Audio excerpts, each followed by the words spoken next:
En el video pasado estudiamos el sentir externo. Ahora, tomemos esta manzana. La pregunta es, ¿qué sentido me puede informar que es dulce? El gusto. ¿Y cuál respecto a su color? La vista. ¿Y cuál respecto a su textura? El tacto. Y así, ¿no? Pero la pregunta es, ¿cómo puedo saber que todas esas sensaciones, ¿no? Roja, dulce, en fin, se refieren a la misma manzana, a esta manzana? ¿Quién hace esa función?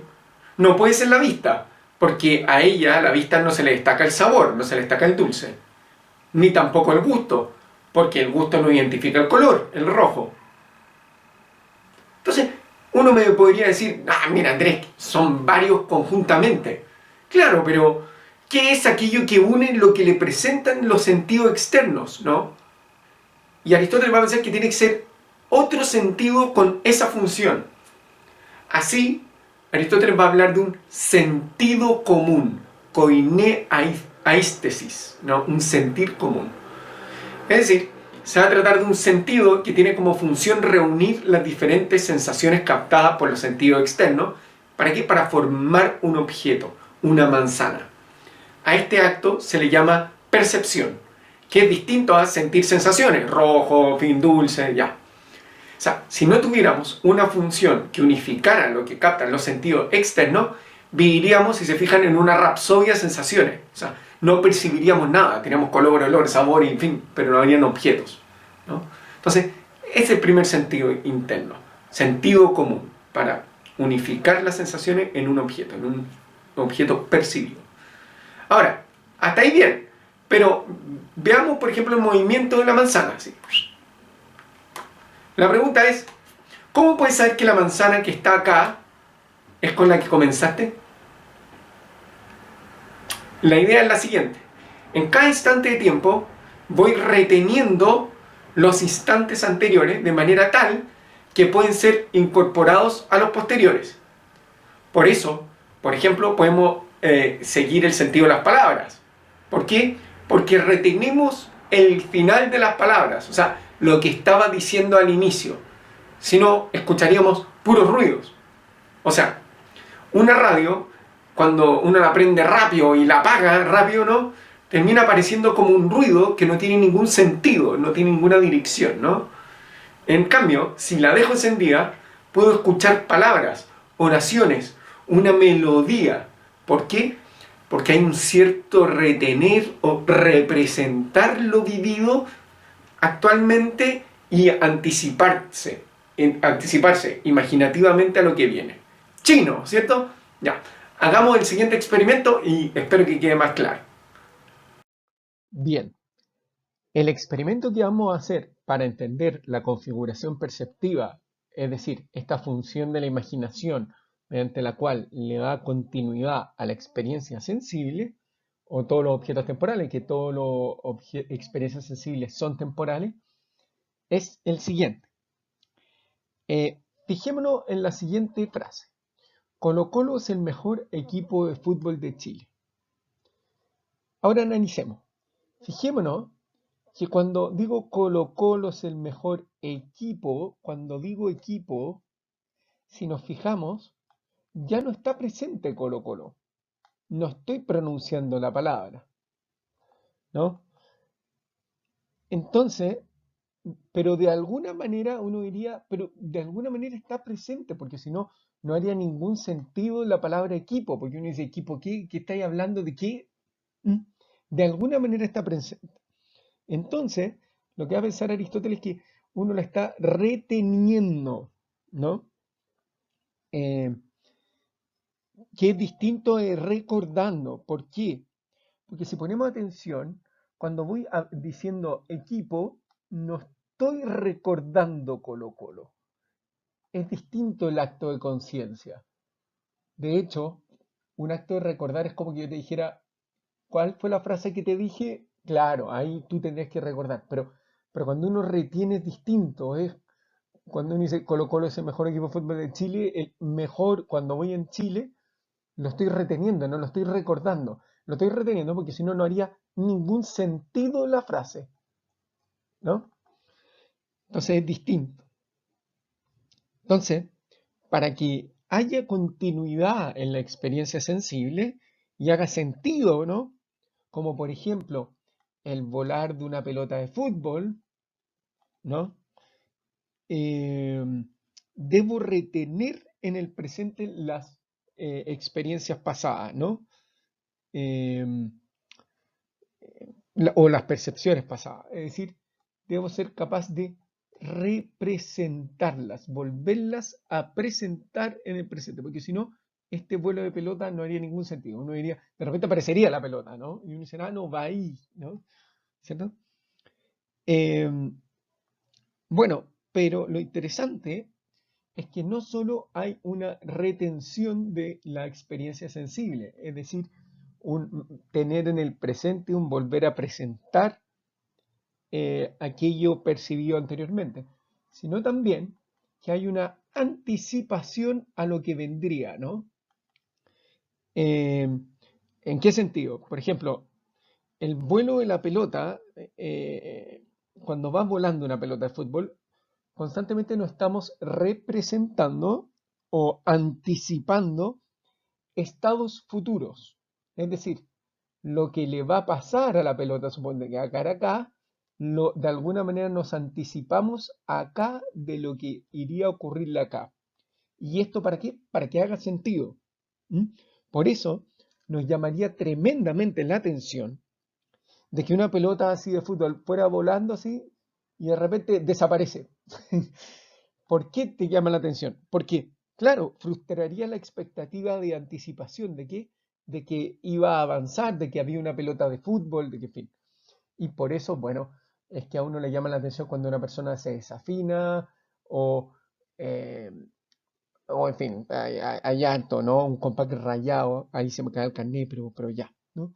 Pero esa es la idea. En toda experiencia sensible hay una retención, es decir, un presentar en el presente, representar lo percibido en el pasado en el presente y anticipación, es decir, una expectativa de estados futuros que son presentados en el presente. ¿Para qué?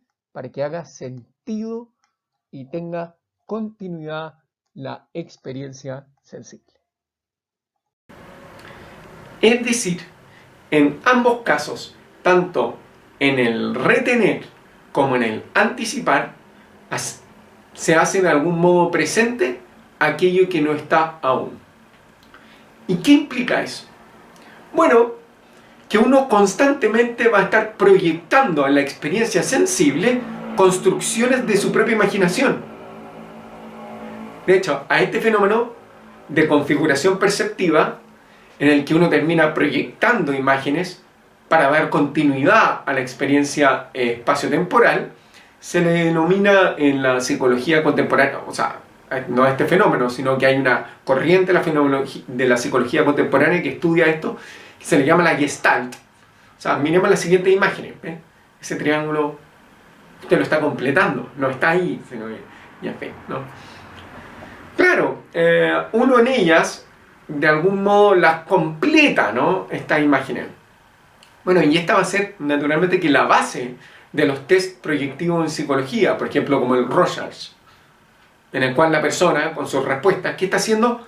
Bueno, está proyectando su imaginación, lo que le permite naturalmente al psicólogo irse haciendo una idea de las experiencias sensibles que ha tenido la persona en cuestión, lo que ha visto, oído, gustado, en fin. Entonces, la primera función de este nuevo sentido va a ser lo que la vamos a llamar configuración perceptiva, ¿sí? Que permite dar continuidad a la experiencia sensible, ya sea espacial o temporal, o las dos, en fin, sumando las síntesis sensoriales archivadas, ¿no? Las cosas percibidas. Una segunda función de este sentido, conectado con lo anterior, es la de reproducir objetos ya percibidos, ¿no? Claro, por ejemplo, cuando pasamos por afuera de una panadería y claro, y sentimos el olor a pan, y entonces, ¿qué pasa? Nos imaginamos la marraqueta, ¿no? Elaboramos un nuevo objeto, ¿no? O la gacela, frente a ciertos olores o movimiento a las plantas, ¿no? Se imagina el león. O también lo que ahora se habla en psicología como el condicionamiento de Pavlov. Pues claro, que al sonar, no sé, las campanas, no sé, el perro comienza a salivar. ¿Por qué? Bueno, porque se imagina la comida, ¿no? ¿Cierto? Entonces, bueno, todo esto ya lo había desarrollado Aristóteles más de 2000 años antes, pero en fin. Y claro, en el caso de los seres humanos, la imaginación va a ser, a diferencia de la de los animales, ¿no? Sumamente plástica, ¿sí? En cuanto a que permite construir imágenes ficticias a partir de lo ya percibido. Por ejemplo, los personajes novelescos, los unicornios, en fin, ¿no? En resumen, la imaginación, este segundo sentido interno, es un archivo de las percepciones. Algo así como una memoria, pero, ojo, no hay que confundirlo con memoria. Aristóteles va a entender otra cosa por memoria, ya lo vamos a ver. O sea, y este sentido, la imaginación, va a tener como función en la configuración perceptiva y la reproducción de objetos y su combinación para formar esquemas más generales. Bueno, continuemos. Entonces están estos dos: el sentido común y la imaginación. Entonces tenemos las percepciones configuradas, pero además el punto es que lo que se da cuenta Aristóteles, pero las valoramos también. Es decir, la experiencia sensible la reconocemos como convenientes o inconvenientes para nuestra supervivencia. Así, por ejemplo, un plato de comida lo vamos a valorar positivo o negativamente, ¿no? O las ovejas al lobo, ¿no? O los elefantes de los leones. En fin, van a ser estimaciones estas valiosísimas de las percepciones, porque la oveja se tiene que anticipar, por ejemplo, negativamente al lobo. No puede esperar ser comida para decir, pucha, me parece que son negativos para mi supervivencia, ¿no? En fin, el punto es que, naturalmente, que hay estimaciones que vienen programadas filogenéticamente, es decir, son por instinto, pero hay otras, la mayoría, que se aprenden, ¿no? Por ejemplo, hay pocos perros tan inteligentes como los callejeros, ¿se han fijado? Bueno, hay unos que toman la micro, es impresionante. Y hay otros que saben cuándo cruzar, ¿no? La calle, así, pero se sientan por el rojo, verde y se paran en el camino. Es una cosa sorprendente. En Pedro Valdivia hay uno increíble. Bueno, más de alguna vez, el punto es cómo habrán aprendido eso. Bueno, será porque más de alguna vez le habrá llegado un bocinazo o algo por el estilo, por lo que estimaron como peligroso los autos. Entonces se detiene cuando vienen autos y cuando... En fin. O sea, instintivamente no están incluidos los autos, ¿no? El punto es que ellos lo han aprendido. Bueno, a este sentido, que tiene la función de valorar nuestras percepciones, Aristóteles le llama estimativa, que se puede definir como la capacidad de estimar o valorar la conveniencia o disconveniencia respecto a nuestra propia naturaleza de una realidad singular externa. Claro. Y entonces tenemos estos tres sentidos, y esto nos va a permitir hablar del último sentido interno desarrollado por Aristóteles. ¿Cuál es? La memoria. ¿Y en qué consiste la memoria? Bueno, Aristóteles la va a entender como el archivo de las estimaciones de las imágenes que ha hecho el viviente. Es decir, es el archivo de todos estos tres, ¿no? Es decir, tenemos sensaciones, sí, sentido externo, que ya son integradas en un objeto percibido, sensorio común, sentido común, y esas percepciones son configuradas espacio-temporalmente, en fin, imaginación, además son valoradas, estimativas, y esas percepciones valoradas por el viviente son guardadas en un sentido que Aristóteles llama memoria. En otras palabras, este va a ser el sentido de la identidad. ¿Por qué? Porque no habría un yo sin este sentido. O sea, permite dar una continuidad a la identidad. O sea, si nos fijamos, la imaginación de alguna manera como que archiva algo así como lo que ocurre afuera, ¿no?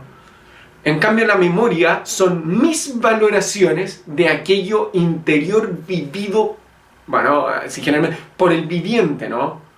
O sea, sus estimaciones, el pasado de alguna manera que le pertenece, lo que ha hecho y sentido, es decir, va a ser el principio de la identidad subjetiva. Así,